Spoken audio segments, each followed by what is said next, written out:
Hello everyone, কেমন আছো? আজকের ভিডিওতে আমি তোমাদেরকে 7খানা বাংলা অডিও বুকসের ব্যাপারে বলবো, যেগুলো আমি এবছর শুনেছি আর বেশ ভালো লেগেছে। এটা করেও কিন্তু তোমরা এবছরের শীতকালটা ডেফিনেটলি এনজয় করতে পারো। কিভাবে এনজয় করবে ভাবো।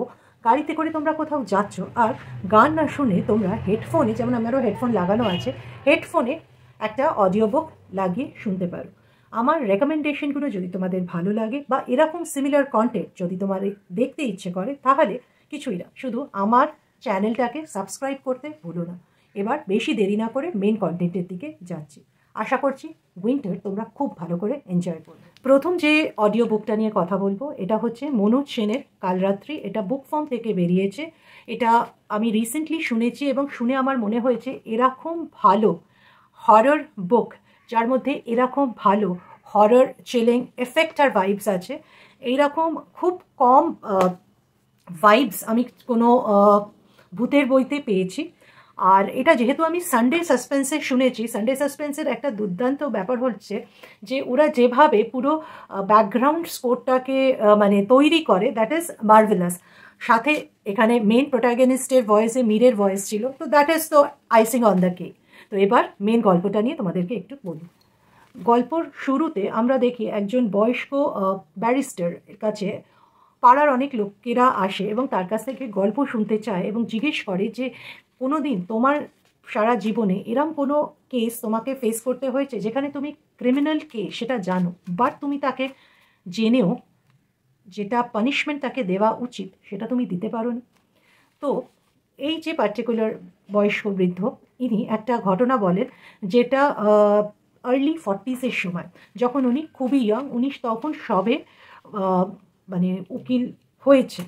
সেই সময় উনি ওনার এক বন্ধুর বাড়িতে যান, যে একটা পার্টিকুলার জায়গা জমিদার ছিল, এবং সেখানে গিয়ে কি ঘটনা ঘটে সেইটা উনি বলেন। এবং আমি তোমাকে বলবো, গল্পটা যে খুব আহামরি তা নয়, কিন্তু মনোজ সেন জানে যে একটা হরর গল্পতে অ্যাম্বিয়েন্সটা ভীষণ দরকার। এবং সানডে সাসপেন্স এবং রেডিও মির্চির যে টিম আছে, তারা খুব সুন্দরভাবে এই অ্যাম্বিয়েন্সটা ক্রিয়েট করেছে। এটা আমি আমার স্পিকারে লাগিয়ে শুনছিলাম গল্পটা আর একটা কাজ করতে করতে, কিন্তু আমার মনে হচ্ছে এটা আমাকে আর একবার রাত্রির বেলা শুনতে হবে হেডফোন লাগিয়ে, বিকজ এর মধ্যে যে এফেক্টটা আছে, মানে এই এফেক্টের জন্যেই অডিও স্টোরির মানে মানে মান বেড়ে যায়। মানে একটা সিম্পল অডিও স্টোরিকে তুমি কিভাবে একটা দুর্দান্ত অডিও স্টোরি করতে পারো, তার জন্যে কিন্তু একটা ভীষণ ইম্পর্টেন্ট ফ্যাক্টর হচ্ছে তার সারাউন্ডিং সাউন্ড। শুনে কিরকম লাগছে, বিকজ তুমি পুরো জিনিসটাকেই ফিল করছো থ্রু অডিও। তো যেটা আমি বলবো যে এক্ষেত্রে আমার মানে পারফেক্ট লেগেছে, এবং এইটার আমি রেটিং দিয়েছি 4.5 আউট অফ 5 স্টার্স। তো যদি না শুনে থাকো তাহলে ডেফিনেটলি মনোজ সেনের কালরাত্রি, এটার একটা বইও বেরিয়েছে বুক ফর্ম থেকে এবছর, সেটা কিনেও দেখতে পারো। আর যদি কেনার না ইচ্ছে থাকে তাহলে অডিও স্টোরি যেটা সানডে সাসপেন্সে আছে কালরাত্রি নামে, প্লিজ শুনে দেখো। আর যদি ভাল লাগে তাহলে কমেন্টসে ডেফিনেটলি আমাকে জানিও কেমন তোমাদের কি ফিডব্যাক। নেক্সট যে অডিও স্টোরিটা নিয়ে কথা বলবো, এটা হচ্ছে ইন্দ্রনীল সান্যালের পূর্ণভূমি। এটা দেশ থেকে প্রকাশিত হয়েছিল আর এটা অডিও স্টোরি হিসেবে রেডিও মিলানে আছে। এখানে আমরা গল্পটির শুরুতে দেখি যে একজন ইয়াং ডাক্তারকে একটা ফোন করা হয় আর হসপিটালে এসে একটা অপারেশন করতে বলা হয়। পরের দিন সেই ডাক্তার বাড়ি ফেরে না। এবার ব্যাক স্টোরিতে আমরা তার বউয়ের গল্প জানতে পারি, যে নিজে একজন মেডিকেল স্টুডেন্ট ছিল। কিছুদিন সে ডাক্তারি প্র্যাকটিস করার পর আর তার ডাক্তারি প্র্যাকটিস করার ইচ্ছেটা চলে যায়। এর থেকে তার আস্তে আস্তে ডিপ্রেশন হয় এবং এই পূর্ণভূমি নামের একটা রিহ্যাব সেন্টারে তার এই ডাক্তার স্বামী তাকে 3 মাসের জন্য অ্যাডমিট করে দেয়। সেইখানে গিয়ে নানা রকম ঘটনা সে জানতে পারে, এবং সেইটা কিভাবে একটা মেডিকেল রিলেটেড ক্রাইমের সঙ্গে অ্যাসোসিয়েটেড সেটা জানার জন্যই তোমাদের এই বইটা পড়ে দেখতে হবে। হ্যাঁ, ইন্দ্রনীল সান্যালের আমি অনেকগুলো মেডিকেল থ্রিলার পড়েছি। I will not say that this is one of the best, but এটা আমার শুনতে খারাপ লাগেনি। এটাকে আমি রেটিং দিয়েছি 3.8 আউট অফ 5 স্টার্স। তোমরা যদি এটার বইটা না পড়ে থাকো তাহলে রেডিও মিলানের চ্যানেলে গিয়ে পূর্ণভূমি বলে এই পার্টিকুলার অডিও স্টোরিটা শুনতে পারো। আমার এখনও মনে আছে যে এটা 2 এপিসোডে ভাগ করা আছে। তো প্রথম এপিসোডটা শোনার পর আমার না মনের মধ্যে একটা হচ্ছিল সেকেন্ড এপিসোডটা কতদিনে এরা আপলোড করবে, বিকজ আমি ভেবেছিলাম যে যেদিন করেছে তার হয়তো এক সপ্তাহ পরেই সেকেন্ড এপিসোডটা আপলোড হবে, যেটা কি হয়নি। তো আমার মনের মধ্যে একটা ছিল যে কী হবে কবে আপলোড করবে, কেননা আমার সেই ইন্টারেস্টটা এই পার্টিকুলার অডিও স্টোরিটা শুনে হয়েছিল। তোমরা যদি কেউ ইন্দ্রনীল সান্যালের অন্য লেখা পড়ে থাকো আমার মতন, তাহলে ডেফিনেটলি কমেন্টসে জানিও কোন লেখাটা তোমাদের সব থেকে বেশি ভালো লেগেছে। নেক্সট যে অডিও স্টোরিটা নিয়ে কথা বলবো, এটার নাম হচ্ছে চৌধুরী বাড়ির রহস্য। এটাও সানডে সাসপেন্সেই শুনেছি। এটা অভিরূপ সরকারের লেখা এবং এটা আদিত্য মজুমদার সিরিজের প্রথম গল্প। এখানে আমরা দেখি যে একটি ইয়াং মেয়ে আদিত্যর সঙ্গে দেখা করতে আসে যখন গল্পটি শুরু হয়, এবং সেই মেয়েটি হয় মন্দাক্রান্তা বলে একজন ইয়েস্টার ইয়ার্সের খুব পপুলার হিরোইনের মেয়ে। মেয়েটি বলে যে আমার মা আপনাকে হায়ার করতে বলেছেন, কেননা ওনার মনে হচ্ছে যে ওনারকে কেউ মেরে ফেলতে পারে। তো আদিত্য সেই কেসটা নেয় এবং কেসটা নেবার কিছুদিনের মধ্যেই এই যে হিরোইন আছেন মন্দাক্রান্তা, ইনি মারা যান। এবার আদিত্য কি সলভ করতে পারবে যে মন্দাক্রান্তাকে কে মেরেছে এবং কেন মেরেছে?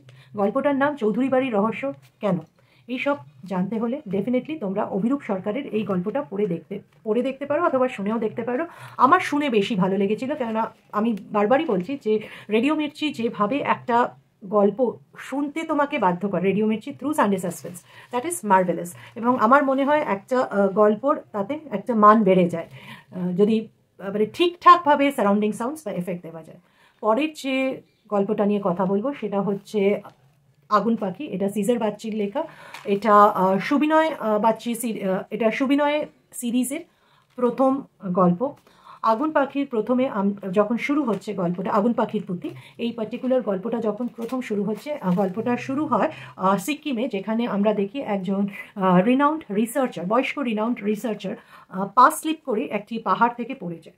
পরে তার মেয়ে সুবিনয়ের কাছে আসে থ্রু সুবিনয়ের প্রফেসর, যিনি প্রফেসর সোমনাথ, যে সুবিনয়েরও কলেজে প্রফেসর ছিলেন। এবং প্রফেসর বলেন যে এই মেয়েটির বাবা তার বন্ধু ছিল এবং উনি চাইছেন সুবিনয় যেন এই পার্টিকুলার কেসটা দায়িত্ব নেয় এবং এই কেসটা সলভ করে। সুবিনয় নিজে বাংলার প্রফেসর, কলকাতার বাইরে একটি কলেজে, মোস্ট প্রবলি শ্রীরামপুরে কলেজটা সিচুয়েটেড, সেই কলেজে বাংলা পড়ায়। তো সুবিনয় কি ঠিকঠাক মতো ছুটি নিয়ে এই পার্টিকুলার কেসটা সলভ করতে পারবে? সেটা জানতে গেলে আগুন পাহাড়ের পুঁথি তোমরা শুনে নিতে পারো। আচ্ছা, এই পার্টিকুলার সিরিজটায় 3খানা বই আছে। প্রত্যেক কটা বই নিয়েই আমার প্রিভিয়াস কন্টেন্টে মানে ডিটেলসে বলা আছে, তাই জন্য আমি এখানে আর বলে কন্টেন্টটাকে বড় করছি না। যদি পড়ে নিয়ে থাকো তাহলে ডেফিনেটলি কমেন্টসে জানিও যে কীরকম লেগেছে। আগুন পাহাড়ের পুঁথিকে আমি রেটিং দিয়েছি 3.75 আউট অফ 5 স্টার্স। পরের যে অডিও স্টোরিটা নিয়ে কথা বলবো, এটাও একটা পপুলার স্টোরি। এটা সুকান্ত গঙ্গোপাধ্যায় লিখেছেন। এটার নাম হচ্ছে সোনালি অর্কিড। আর এটা আমি শুনেছিলাম গল্পকথক রীতি ওর চ্যানেলে। তো এখানে আমরা দেখি যে একজন রিনাউন্ড বিজনেসম্যান, তার মেয়ে নর্থ বেঙ্গলে তার বন্ধুদের সঙ্গে যাচ্ছে, একটি ইয়াং ছেলেকে লাগায় তার পেছনে অ্যাজ ডিটেকটিভ হায়ার করে এবং বলে যে আমার মেয়ে ওইখানে যাচ্ছে কেন এবং তার বন্ধুদের সঙ্গে তাদের অ্যাকচুয়াল প্ল্যানটা কি, এটার ব্যাপারে তদন্ত করতে। এই পার্টিকুলার ডিটেকটিভ ছেলেটার নাম most probably if not wrong Shambo ছিল। আর এই ছেলেটা অ্যাকচুয়ালি কোনো ডিটেকটিভ কিছুই না। ও কাগজে একটা অ্যাডভার্টাইজমেন্ট দেখে যেখানে একটা চাকরির ব্যাপারে বলা হয় এবং সেখানে চাকরিটা করতে গিয়ে দেখে যে কাজটা হচ্ছে এরকম একজন অল্প বয়সী ইয়াং মেয়ে যে একটা ট্রিপে যাচ্ছে তার বন্ধুদের সঙ্গে, তাকে ফলো করা এবং ওখানে সে কি করছে সেইটার ব্যাপারে তার বাবাকে জানানো। তো ছেলেটি এই কাজটা নেয় বিকজ ওর টাকার খুব প্রয়োজন ছিল এবং গিয়ে ওখানে ও কী দেখছে এবং যখন যাচ্ছে ট্রেন জার্নিতে খুব ইন্টারেস্টিং কিছু ইন্টারাকশনস এবং কনভারসেশন হয়, যেটা শুনতে আমার বেশ ভালো লেগেছিল। তো তোমরা ডেফিনেটলি পড়ে দেখতে। আর যেহেতু এটা শীতকাল, এখানে একটা নর্থ বেঙ্গল ট্রিপের ব্যাপারে বলা হচ্ছে এবং সোনালি অর্কিডটা কী জিনিস সেটার ডেসক্রিপশনটা খুব সুন্দরভাবে লাস্টের দিকে লেখক বলেছেন। তো it's a good one time read. এটাকে আমি রেটিং দিয়েছি 3.6 আউট অফ 5 স্টার্স। নেক্সট যে বইটা নিয়ে কথা বলবো, এটা লেখক বুদ্ধদেব গুহর লেখা অব্যাহিকা। এটাও গল্পকথক রীতি ওর চ্যানেলেই শুনেছিলাম। গল্পকথক রীতির আমার কিন্তু উনি যে থাম্বনেইলগুলো দেন প্রত্যেকটা অডিও স্টোরিতে, সেটাও কিন্তু আমার বেশ পার্সোনালি ভালো লাগে। আচ্ছা, এখানে আমরা দেখি এই পুরো যে নভেলটা আছে এটা based in Santiniketan during the early 80s, ঠিক আছে। এবার এখানে যে গল্পটা যখন শুরু হচ্ছে আমরা দেখছি কলকাতা থেকে একটি মেয়ে ট্রেনে করে শান্তিনিকেতনে তার বাড়িতে ফিরছে। এখানে খুব ইন্টারেস্টিং হচ্ছে প্রত্যেকটা ক্যারেক্টারের নাম শান্তিনিকেতনের সঙ্গে রিলেট করে লেখক লিখেছেন, এবং সেটা ব্যাপারে জানতে বা পড়তে খুবই ভালো লেগেছে। মেয়েটি একজন খুব পপুলার কন্টেম্পোরারি পোয়েটের ফ্যান। ইট হ্যাপেন্স যে সেই পার্টিকুলার পোয়েটটা ওই পার্টিকুলার ট্রেনের কম্পার্টমেন্টে মেয়েটির সঙ্গে শান্তিনিকেতন যাচ্ছে। মেয়েটা কোনোভাবেই এক্সপ্রেস করে না যে সে এই পোয়েটের খুব বড় ফ্যান, সেটা ক্রমশ প্রকাশ্য হয়। তো এটা একটা মিষ্টি প্রেমের গল্প বলতে পারি, যেটা 80s টাইম পিরিয়ডে লেখা হয়েছে, এবং এই গল্পর থ্রু দিয়ে কিন্তু লাভ স্টোরি যেখানে এটার মেইন প্লট, আমরা কিন্তু নানা রকম সাব প্লটও জানতে পারি, এবং এই মেয়েটিকে আরও দুজন ছেলে খুব পছন্দ করে যারা ওর ক্লাসমেট থাকে। তো এইরকমভাবে কমপ্লেক্সিটিস, আর সেই কমপ্লেক্সিটিসগুলোর সঙ্গে কিভাবে মানে এই জটগুলো কাটবে সেটা জানতে গেলে কিন্তু তোমাদেরকে এইটা ডেফিনেটলি শুনে দেখতে হবে। লাস্ট যে অডিও স্টোরিটা নিয়ে কথা বলবো সেটা অ্যাকচুয়ালি আমার এখনও কমপ্লিট হয়নি পুরো শোনা, বাট আমার যেহেতু ভাল লাগছে তো অ্যাজ আ রেফারেন্স পয়েন্ট আমি এটা তোমাদেরকে বলে রাখতে পারি। এটা হচ্ছে অভিজ্ঞান রায়চৌধুরীর অনিলেখা। অনিলেখার বইগুলো তোমরা দ্বীপ প্রকাশনী বা পত্রভারতীর থেকে পেয়ে যাবে।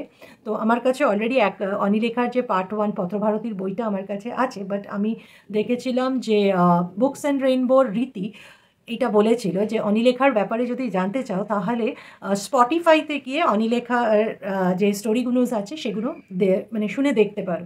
তো আমি একটা পার্টিকুলার স্টোরি যেখানে আমি অনিলেখা সম্পর্কে জানতে পারি, ওর প্রফেসর সম্পর্কে জানতে পারি, প্লাস একটা পার্টিকুলার মানে ওর মধ্যে অনেকগুলো স্টোরিজ আছে যার মধ্যে থেকে একটা পার্টিকুলার আমি শুনছিলাম যেখানে একটা এক্সট্রা টেরেস্ট্রিয়াল জীব আমাদের মানে ইন্ডিয়াতে এসছে, এবং তারপরে সেটার কি হয়, তার কি কেন সেই এক্সট্রা টেরেস্ট্রিয়াল জীবটা আমাদের প্ল্যানেটে এসছে, তার উদ্দেশ্য কি, সেইটা নিয়ে বেশ ভালো একটা স্কাইফাই থ্রিলার বলতে পারি। বাট যেহেতু আমার এইটা পুরোটা শোনা হয়নি, এতে আরও কটা মানে অনিলেখা সিরিজের গল্প আছে, তাই জন্য আমি এটাকে রেটিং দিচ্ছি না। আরও কিছু ভালো ইন্টারেস্টিং অডিও স্টোরি যেটা তোমরা চাও যে আমি শুনি বা আমার শোনার দরকার, সেটা কিন্তু ডেফিনেটলি কমেন্টসে দিও, তাদের লিঙ্কগুলোও দিয়ে দিও, নাহলে না খুঁজতে হয়। আর অনেক সময় কী হয়, সেম অডিও স্টোরি হয়তো দুটো জায়গাতে মানে বলা হচ্ছে, তো তাই জন্য বলছি যে পারলে একটু লিঙ্কগুলো কমেন্টসে দিয়ে দিও। আজকের ভিডিওটা কেমন লাগলো একটু জানিও, আর সিমিলার কন্টেন্ট দেখবার জন্য please do subscribe to book tales by Pritha. খুব তাড়াতাড়ি চলে আসবো আর একটা কন্টেন্ট নিয়ে। ততদিন ভালো থেকো, সুস্থ থেকো, আর শীতের ছুটি এনজয়। সবাইকে একটা বড় থ্যাংক ইউ আমার কন্টেন্টগুলোকে লাইক করার জন্য আর সিমিলার কন্টেন্ট দেখার জন্য। তোমাদেরকে বুক টেলস বাই পৃথা কিন্তু সাবস্ক্রাইব করতেই হবে।